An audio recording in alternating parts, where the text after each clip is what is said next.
quien subvierte el concilio. Respuesta al Carl J. Ratzinger. A propósito de la Dominus Iesus, Leonardo Boff. ¿En qué sentido debe ser entendida la afirmación de la Lumen Gentium de que la Iglesia de Cristo, constituida y organizada en este mundo como una sociedad, subsistit in, en la Iglesia católica gobernada por el sucesor de Pedro y por los obispos en comunión con él, aunque fuera de su estructura visible se encuentren varios elementos de santificación y verdad? Número 8. 1. La controversia acerca del subsistit in. En mi libro Iglesia, Carisma y Poder 1981 decía, la Iglesia católica, apostólica, romana es, por un lado, la Iglesia de Cristo, y por otro, no lo es. Es Iglesia de Cristo porque en esta mediación concreta ella aparece en el mundo. Pero también, no lo es, porque no se puede pretender identificarla exclusivamente con la Iglesia de Cristo, ya que ésta puede subsistir también en otras iglesias cristianas. El Concilio Vaticano II, superando una ambigüedad teológica de eclesiologías anteriores que tendían a identificar pura y simplemente la Iglesia de Cristo con la Iglesia católica romana, enseña con acierto. Esta Iglesia, de Cristo, subsiste en la Iglesia católica, subsistit in, tiene su forma concreta en la Iglesia católica. Evita decir, como se dice en documentos anteriores, es la Iglesia de Cristo, p. 134. En la notificación de la Sagrada Congregación para la Doctrina de la Fe 1985 que censuraba el libro, e imponía un año de silencio obsequioso a su autor, su prefecto, el cardenal J. Ratzinger, se muestra especialmente duro contra esta interpretación. Afirma que Boff extrae una tesis exactamente contraria a la significación auténtica del texto conciliar. El concilio había escogido, sin embargo, la palabra subsistit exactamente para esclarecer que hay una única subsistencia de la Iglesia verdadera, mientras que fuera de su estructura visible existen solamente elementos de Iglesia, que o por ser elementos de la misma Iglesia, tienden y conducen en dirección a la Iglesia católica. Lumen Gentium 8. Y el texto de la notificación concluye, la subversión del significado del texto conciliar sobre la subsistencia de la Iglesia está en la base del relativismo eclesiológico de L. Boff, en el cual se desarrolla y se explicita un profundo desentendimiento de aquello que la fe católica profesa respecto a la Iglesia de Dios en el mundo. CFAS 77, 1985, 756-762. En el Congreso Internacional sobre la Actuación del Vaticano II, Roma, 25 al 27 de febrero de 2000, revelaba el mismo Carl J. Ratzinger en su discurso doctrinal sobre la naturaleza de la Iglesia, en el que retoma la cuestión del subsistit in, que esa toma de posición contra el libro de L. Boff es el único pronunciamiento oficial del magisterio después del concilio, sobre esta palabra, y que no puede ser desatendido. Cf. el texto en Il Regno 7 diagonal 2000 p. 237. En esta misma conferencia enfatiza el Carl J. Ratzinger, en la diferencia entre subsistit y est se esconde todo el problema ecuménico. La palabra subsistit deriva de la antigua filosofía posteriormente desarrollada en la escolástica. A ella corresponde la palabra griega hipostasis, que en la cristología desempeña una función central, para describir la unión de la naturaleza divina y humana en la persona de Cristo. Subsistere es un caso especial de ese. Es el ser en la forma de un sujeto asestante, que se sustenta a sí mismo. Aquí se trata exactamente de eso. El concilio quiso decirnos que la Iglesia de Jesucristo como sujeto concreto en este mundo puede ser encontrada en la Iglesia católica. Y eso solo puede ocurrir una única vez y la concepción según la cual el subsistit podría multiplicarse no capta propiamente lo que se pretendía decir. Con la palabra subsistit el concilio quería expresar la singularidad y no la multiplicidad de la Iglesia católica. Existe la Iglesia como sujeto en la realidad histórica. CF Il Regno 237b. Esta interpretación personal del Carl J. Ratzinger es trasladada a la Declaración Dominus Iesus, 6 de agosto de 2000, de la Sagrada Congregación para la Doctrina de la Fe, de la cual es prefecto, con la expresión subsistit in. El Concilio Vaticano II quiso armonizar dos afirmaciones doctrinales. Por un lado, la de que la Iglesia de Cristo, no obstante las divisiones de los cristianos, continúa existiendo plenamente solo en la Iglesia católica y, por otro, la de que existen numerosos elementos de santificación y de verdad fuera de su composición, o sea, en las iglesias y comunidades eclesiales que todavía no viven en plena comunión con la Iglesia católica. Número 16. En nota a pie de página, número 56, la declaración, honrandome, Cita explícitamente la notificación contra L. Boff y reitera que la intención del concilio fue la de reafirmar con la expresión subsistit in la única subsistencia de la Iglesia Católica. 2. ¿Cuál fue la mens patrum conciliare sobre el subsisteren? He ahí pues los términos de la controversia. Cabe ahora preguntar, ¿esa interpretación del Carl J. Ratzinger corresponde de hecho a la verdad histórica del concilio, o es la recepción que él hace, por su cuenta, dentro de un cierto tipo de comprensión de la naturaleza de la Iglesia que él personalmente tiene? Aquí importa sacar a la luz la verdad histórica, expresada por un concilio ecuménico, cuya autoridad está por encima de la sagrada congregación de la doctrina de la fe y de su eventual prefecto.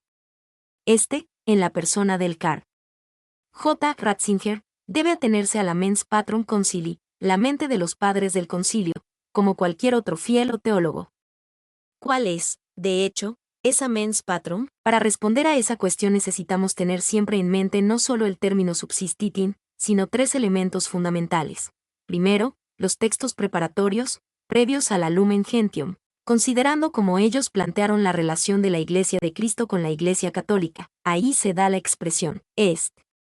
Segundo, ¿cuál es el sentido del número 8 de la Lumen Gentium, donde aparece la expresión subsistitin, sustituyendo al est? Tercero, importa tomar en serio lo que el Papa Pablo VI enfatizó en el momento mismo en que se sancionaba la Lumen Gentium sobre la Iglesia, junto con la Unitatis Redintegratio sobre el ecumenismo, a saber, que la doctrina conciliar sobre la Iglesia debe ser interpretada a la luz de las explanaciones del decreto sobre el ecumenismo, AS 56, 1964, 1012-1013. Y añadiríamos también a la luz de los pronunciamientos del Magisterio Pontificio, sinodal y episcopal del posconcilio cuando se refieren a otras iglesias no católicas. Subsistitin no es sinónimo de est. Los comentaristas de la Lumen Gentium registraron la evolución que se dio en los varios esquemas de eclesia, propuestos a los padres conciliares en las discusiones en el aula que antecedieron a la aprobación final de la Lumen Gentium, 21 de noviembre de 1964. Junto con el decreto sobre el ecumenismo Unitatis Redintegratio. En el esquema de 1962 se decía, en consonancia con el consenso de la teología y de la enseñanza del magisterio de aquel tiempo, la Iglesia Católica Romana est, el cuerpo de Cristo, y solamente aquella que es católica romana tiene el derecho de ser llamada Iglesia. Acta Sinodalia Vaticani II, /4, 15. Varios padres conciliares hicieron críticas a esta identificación pura y simple, como los significativos cardenales Bea y Lienard, en razón de su resonancia antiecuménica. El esquema de Eclesia de 1963 continuaba afirmando la identificación, pero introdujo una apertura, al reconocer que muchos, elementos de santificación pueden encontrarse fuera de su entera estructura, de la Iglesia. Son elementos que pertenecen propiamente, impropio, a la Iglesia de Cristo. Acta Sinodalia. OP Cit 2/1, 219-220. Aquí se constata, ineludiblemente, un progreso, pues se reconoce la existencia de elementos eclesiales más allá de los límites de la Iglesia Católica. El esquema definitivo de 1964 asumió los añadidos y trató de conciliar las dos afirmaciones. Por un lado, la identificación de la Iglesia de Cristo con la Iglesia Católica, y por otro la admisión de la existencia de elementos eclesiales fuera de ella. La fórmula encontrada fue sustituir el est por el subsistitin. El texto final, por tanto, no afirma ya que la Iglesia de Cristo es la Iglesia Católica, sino que dice, la Iglesia de Cristo subsiste en la Iglesia Católica. ¿Cuál es el sentido exacto de este cambio? La Comisión Teológica del Concilio da las razones del cambio, para que la expresión concuerde mejor con la afirmación acerca de elementos eclesiales, de elementis ecclesiasticibus, que se encuentran más allá, alibi, en el sentido de más allá de la Iglesia Católica, Acta Sinodalia, OP Cit 177. Pero la Comisión nunca explicó oficialmente qué se entiende por subsistitin. Apuntó, sin embargo, una dirección segura, al resumir el número 8 de la Lumen Gentium, en el que aparece la expresión subsistitin, hace dos afirmaciones que ayudan a entender el subsistitin. La intención del número 8 es mostrar que la Iglesia, cuya naturaleza íntima y secreta se describe, naturaleza por la cual se une perpetuamente con Cristo y su obra, es encontrada concretamente, concreta in veniri, en esta tierra en la Iglesia Católica. Esta Iglesia empírica, acautem ecclesia empírica, revela un misterio, aunque no sin sombras, y por eso debe ser llevada a plena luz, así como también Cristo, el Señor, por la humillación llegó a la gloria. De esta forma se previene contra la impresión de que la descripción propuesta por el concilio sea meramente idealística e irreal. Acta Sinodalia 3/1, 176. La expresión es encontrada concretamente nos ayuda a entender el Subsistetien también en términos concretos y no abstractos.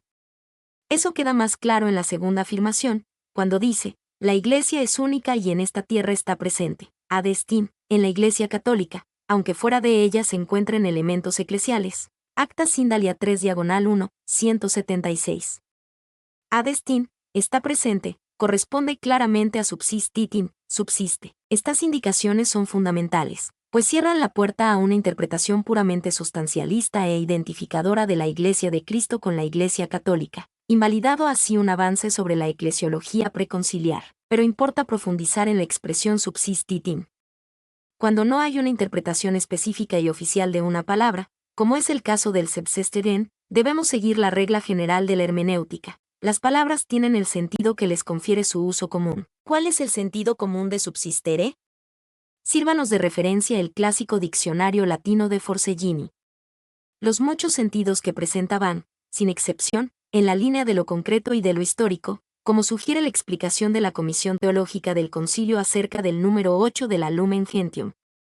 Los sinónimos de subsistere son manere, permanere, sustentare, resistere, consistere, fermare, adstare, Totius Latinitatis Lexicon, volumen V, 707 a 708.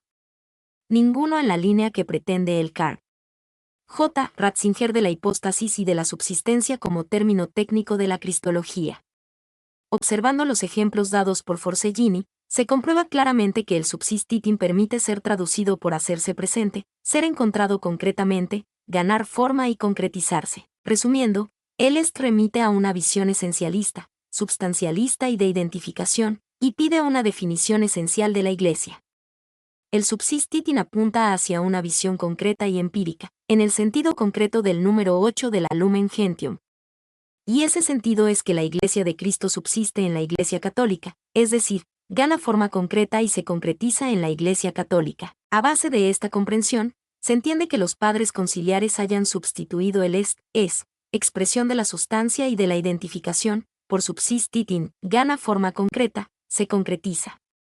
La Iglesia de Cristo se concretiza en la Iglesia católica, apostólica, romana. Pero no se agota en esa concretización, pues ella, a causa de las limitaciones históricas, culturales occidentales y otras, especialmente en razón de las sombras y de los pecadores presentes en su interior, Lumen Gentium número 8, no puede identificarse in toto, pure et simpliciter, su totalidad, pura y simplemente, sin diferencia, con la Iglesia de Cristo.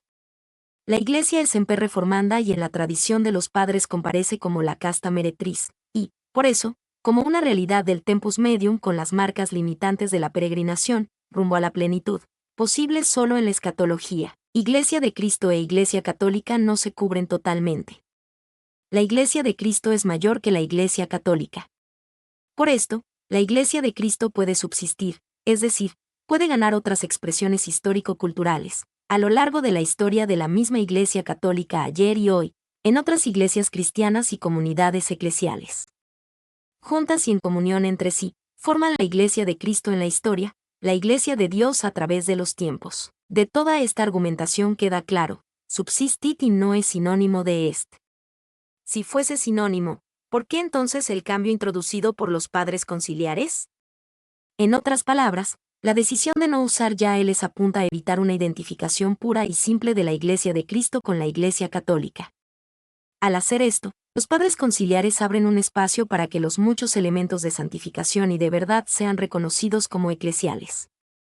Por tanto, la Iglesia de Cristo desborda la Iglesia católica. B. El retroceso del Card.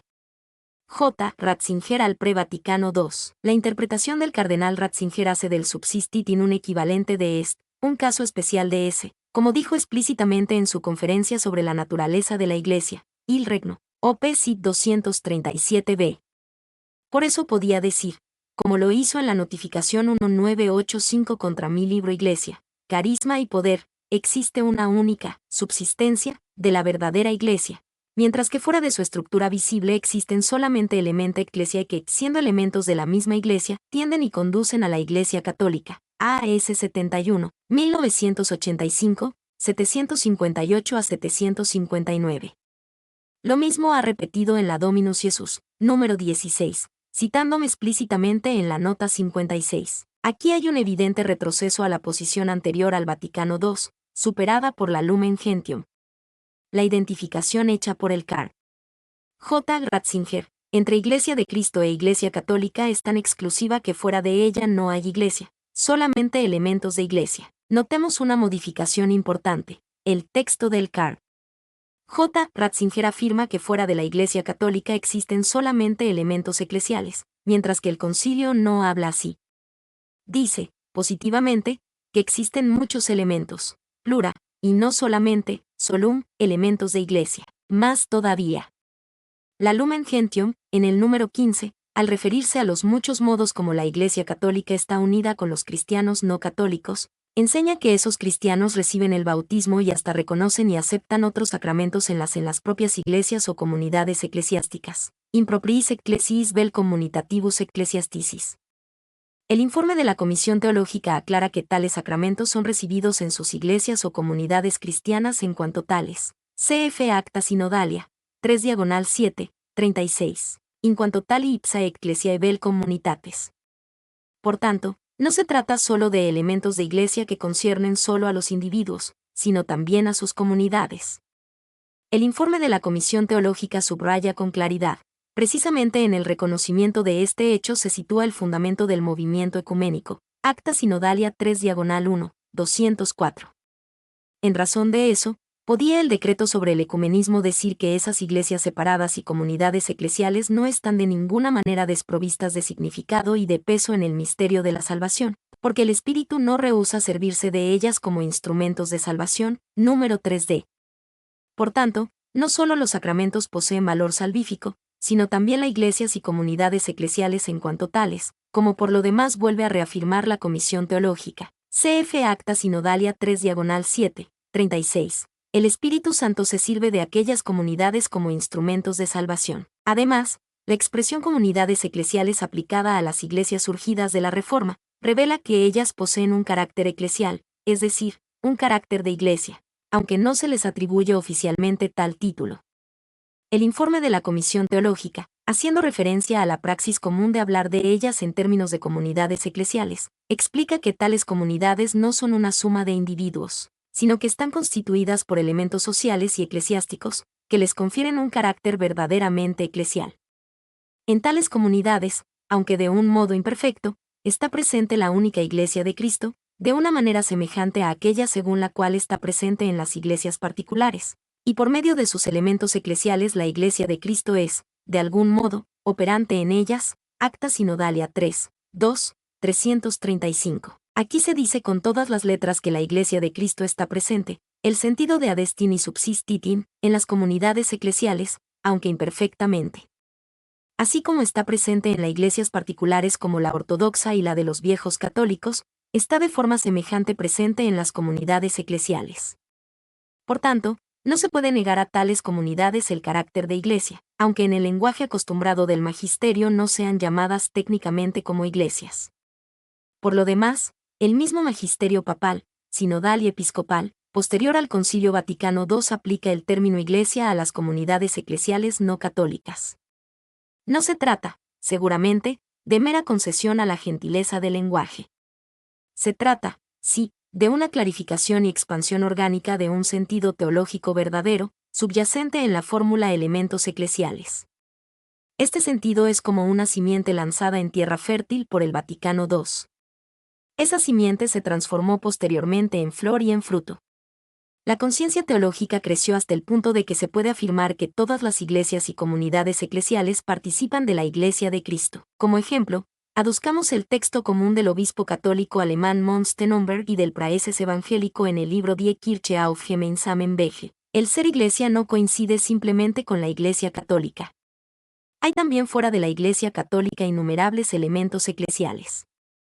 Los textos conciliares, por eso, aplican los conceptos iglesias y comunidades eclesiales también a otras comunidades cristianas. Ellas participan de la Iglesia fundada por Cristo. Hay varios grados de densidad en la concretización de la Iglesia como institución fundada por Cristo. P. 256. ¿Cómo expresar teológicamente esos varios grados de densidad en la concretización de la Iglesia? El concilio mismo nos da la fórmula: entender la Iglesia como sacramentum. Es lo que defendíamos en nuestra tesis doctoral Die Kirche als Sakrament im Horizont der Weltverfahrung, Paderborn 1972, y en nuestro libro censurado Iglesia, Carisma y Poder 1981. Intentamos mostrar la fecundidad de la categoría sacramentum, señal e instrumento, para señalar los distintos grados de densidad y de concretización en la manifestación de una misma realidad. Sacramentum/res et sacramentum/res. Como sabemos, se trata de un término que viene de más antigua tradición común de la Iglesia, usado ya en el siglo II para definir la naturaleza y de la Iglesia como Sacramentum Christi. C. Las contradicciones del Carl. J. Ratzinger. Tal interpretación invalida la comprensión del Carl. J. Ratzinger, que fuerza la expresión subsistitin y la traduce por subsistencia en el sentido abstracto teológico-filosófico, cuando su contexto es concreto y empírico. Es como si alguien dijese a otro: casa, en realidad, solo es la mía, la tuya no es casa, tú solo tienes elementos de casa, elementa ecclesiae, como ladrillos, ventanas, tejas, mesas y armarios, elementos de casa que fueron sustraídos de la mía y que, por eso, están clamando por su dueño, y deben por tanto volver a mi casa. Tal afirmación, además de arrogante, es errónea, según la mens patrum que acabamos de sacar a la luz. El mismo Carl J. Ratzinger se da cuenta de los problemas insolubles de su interpretación. En su conferencia sobre la naturaleza de la Iglesia, dice a este respecto: esta diferencia entre subsistit y es no se puede resolver plenamente, en último término desde el punto de vista lógico. Cf. Il Regno, Op. Cit. 237b. ¿Qué es lo que está afirmando? Confiesa simplemente un impasse. Seguramente, el concilio, con el subsistiti, no quiso introducir impases ni nuevos problemas, al contrario, quiso resolver problemas. El problema no está en el concilio, sino en la cabeza del Carl J. Ratzinger con su interpretación reduccionista. Ese reduccionismo se revela al final de su explicación sobre la naturaleza de la Iglesia. Al reconocer el desastre que significa el pecado de la desunión de las iglesias, afirma, paradójicamente, en la medida en que la división como realidad histórica es perceptible en cada uno, la subsistencia de la única Iglesia en la figura concreta de la Iglesia católica solo puede ser percibida como tal en la fe. Il Regno, Op. Cit. 238. La posición del Carl J. Ratzinger se agrava, pues hace que se evaporen sus propios argumentos acerca de la concreción histórica de la Iglesia de Cristo. Más todavía, compromete la lectura del número 8 de la Lumen Gentium, que da énfasis a la Iglesia empírica, concreta, estructurada. Por tanto, en algo que se ve, se toca, se capta por los sentidos corporales. Ahora comparece el Carl J. Ratzinger y afirma lo contrario, que la percepción es de fe, por tanto, por los sentidos no corporales.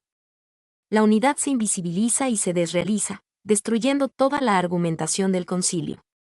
Tal es la consecuencia de la interpretación del Carl J. Ratzinger, fatalmente contraria a la mens patrum y al concilio mismo.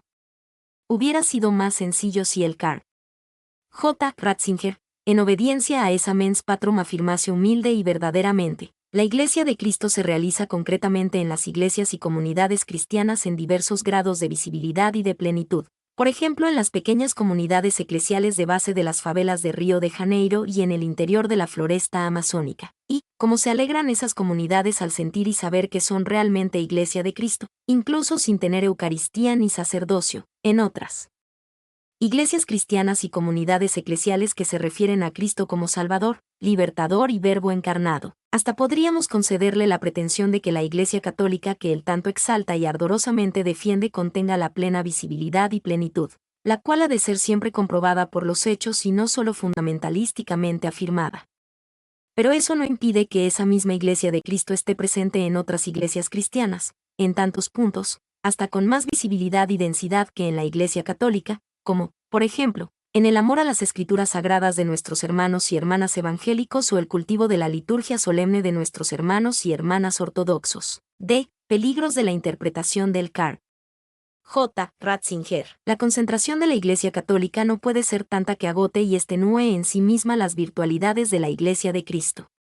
Sería tan ridículo y peligroso como si alguien dijese, la naturaleza humana está tan presente en la raza negra, por ser profundamente espiritual, estética y solidaria, que solo ella es humana. La raza blanca occidental, europea y bávara, por el imperialismo, colonialismo y guerras de exterminio que produjo, no sería humana, simplemente contendría elementos de humanidad. Lógicamente, es humana, tal vez demasiado humana, pero tal afirmación exclusivista, semejante a aquella del Karl J. Ratzinger, es extremadamente peligrosa. Ella fue esgrimida concretamente por los cristianos europeos en confrontación con los indígenas descubiertos en América y el Caribe. En la famosa controversia de Valladolid, 1550 a 1551, entre Bartolomé de las Casas, defensor de los indios, y Juan Ginés de Sepúlveda, humanista y preceptor de la familia real española, llegó a afirmar este último: los indígenas no son hijos de Adán como nosotros, sino animales tan expertos que, para engañarnos, hablan y hasta construyen casas y ciudades semejantes a las nuestras. No siendo de nuestra familia humana, pueden, y esa era la conclusión, ser tratados como animales y ser esclavizados tranquilamente. Sabemos que el Papa Paulo III ya antes había intervenido liberadoramente con la bula Sublimis Deus 1537 y había reafirmado que los indígenas son hijos de Adán, hermanos y hermanas nuestros, tienen derecho a sus tierras y no deben ser maltratados. El cardenal Legado reasumió la afirmación de Paulo III y dio razón a Bartolomé de las Casas contra Sepúlveda. Una lógica semejante de Juan Ginés de Sepúlveda es la que fundamenta la argumentación del Karl J. Ratzinger. Lo que el conocido intelectual y científico francés Michel Serres dice de la Declaración Universal de los Derechos Humanos puede ser dicho de la eclesiología reduccionista del Karl J. Ratzinger. Dice M. Serres: la Declaración Universal de los Derechos Humanos tuvo el mérito de afirmar que todos los hombres tienen derechos, mas tuvo el defecto de entender solo los hombres tienen derechos.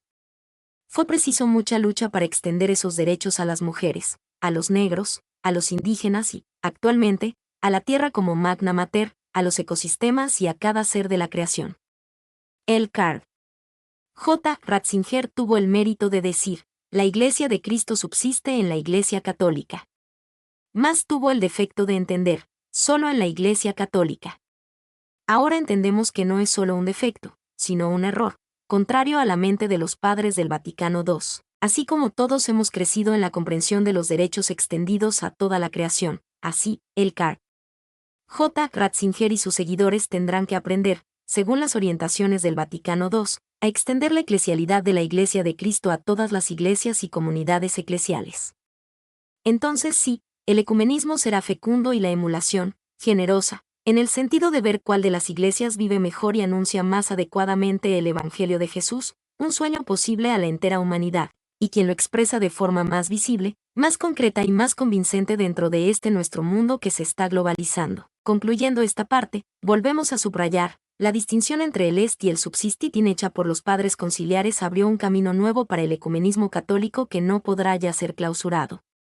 El Karl J. Ratzinger, en la Dominus Jesus, erróneamente usa el subsistitim para cerrar el ecumenismo católico abierto, reafirmar la identificación exclusiva de la Iglesia Católica Romana con la Iglesia de Cristo, y hacer así volver a aquello que el concilio quiso superar, al est, a la identificación pura y simple, sin distinción. En razón de estas reflexiones, cabría devolver la pregunta: ¿quién está haciendo la subversión del texto conciliar sobre la subsistencia de la Iglesia? El libro Iglesia, Carisma y Poder, o la notificación del Karl J. Ratzinger contra él, reafirmada en la Declaración Dominus Jesus. 3. Caminos para el ecumenismo católico. Dejando la polémica, importa ahora sugerir algunos puntos, derivados del Vaticano II mismo, que puedan fundamentar un ecumenismo católico menos arrogante y más dialogal.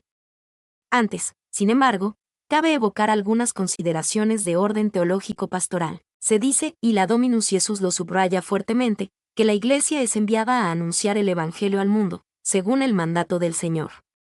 Sin embargo, observando la producción de la Sagrada Congregación para la Doctrina de la Fe, en esta última declaración y en tantas otras, se nota una ausencia clamorosa de conocimiento del mundo actual, con sus oportunidades y sus riesgos.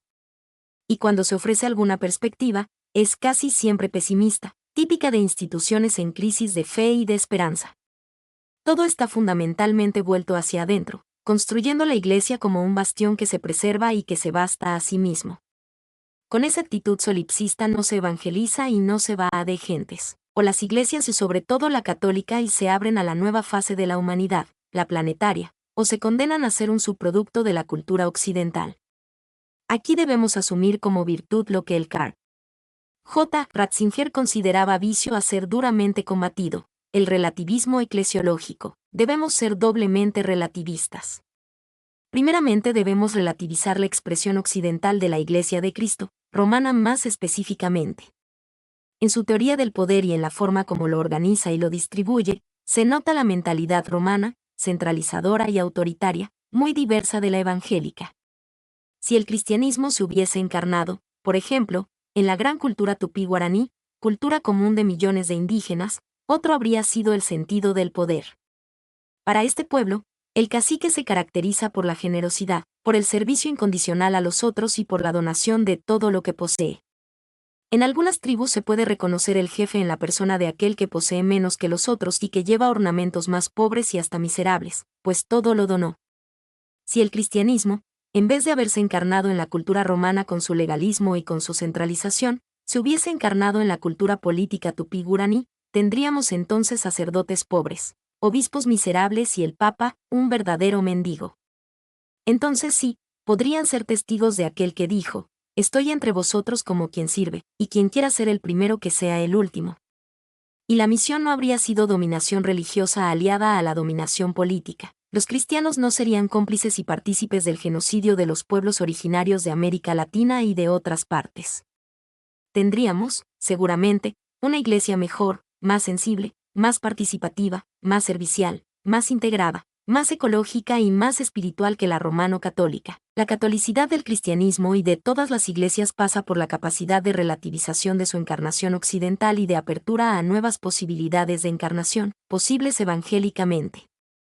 Pasa también por la capacidad de mantener comunión con todas las encarnaciones, pues todas ellas traducen, bien o mal, el Evangelio para el mundo, hoy globalizado. Liberada de su matriz occidental, la Iglesia Católica Romana se daría cuenta del ridículo arrogante de las tesis sustentadas por la Dominus Jesus.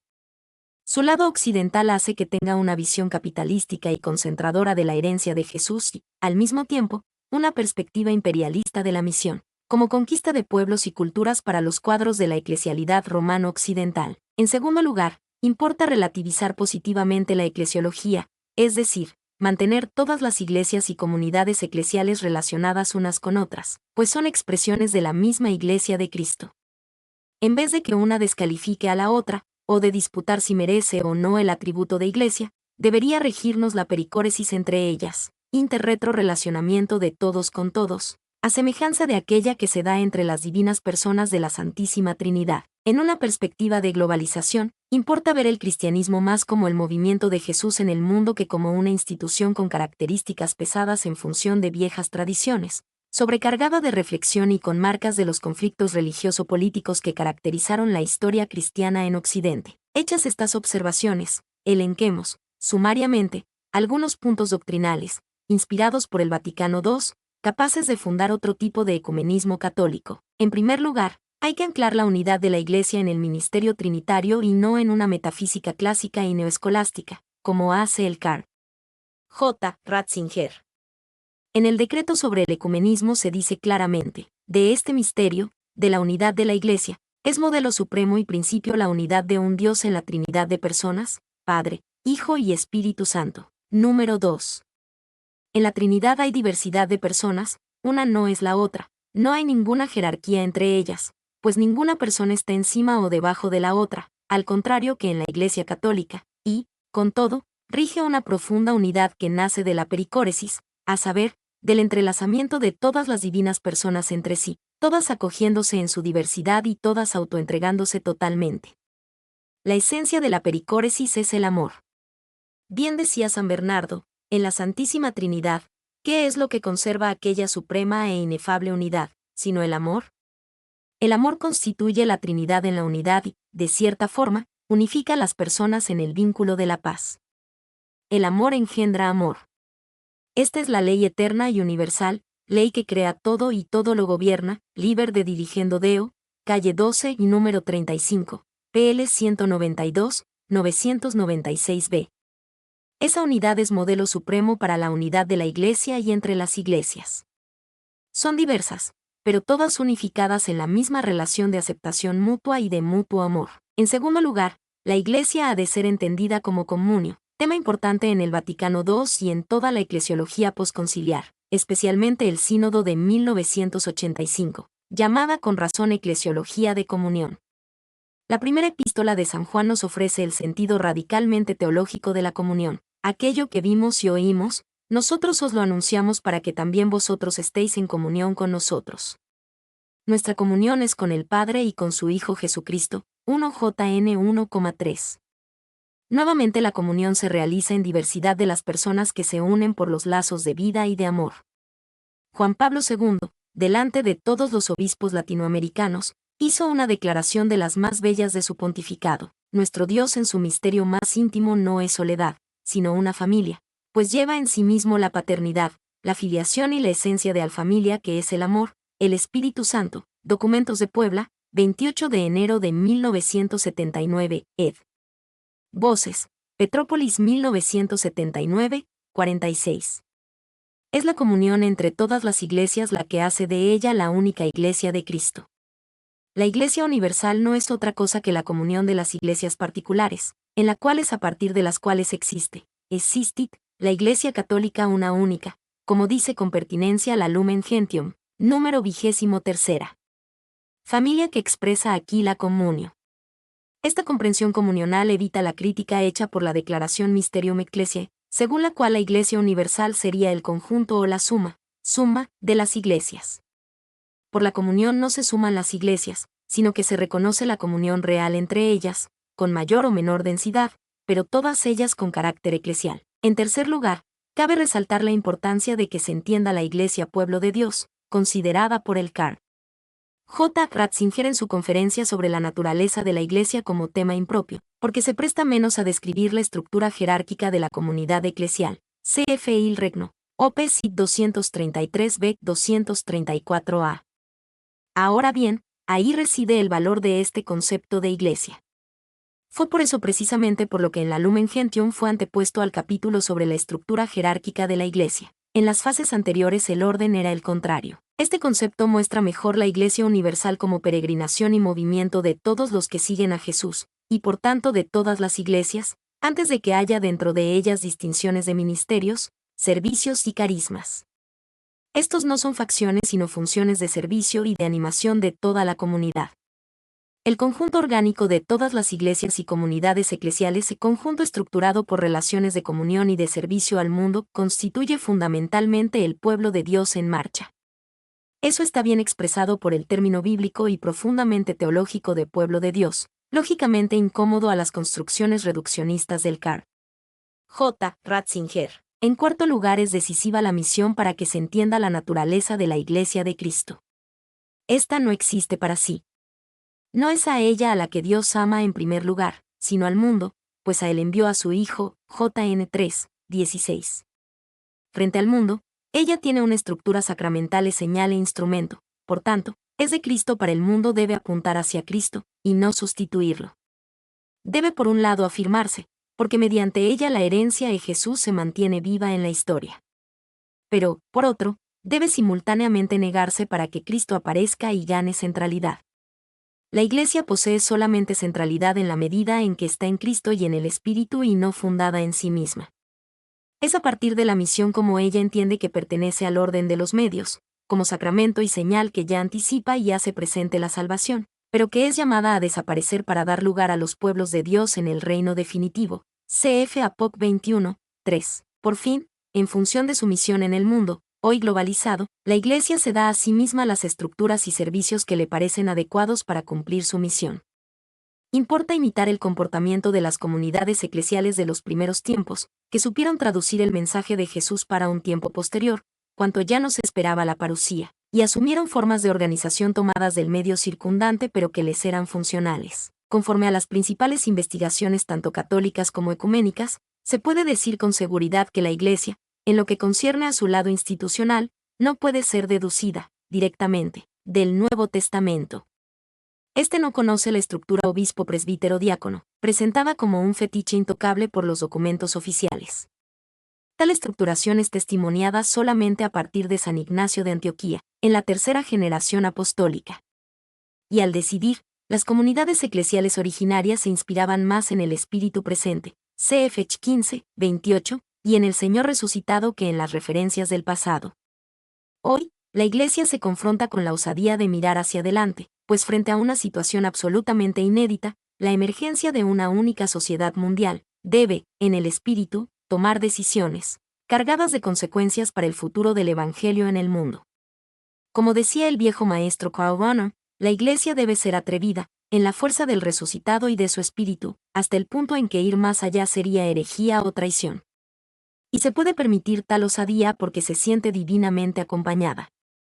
Solo de esta forma se coloca a la altura de los desafíos mundiales.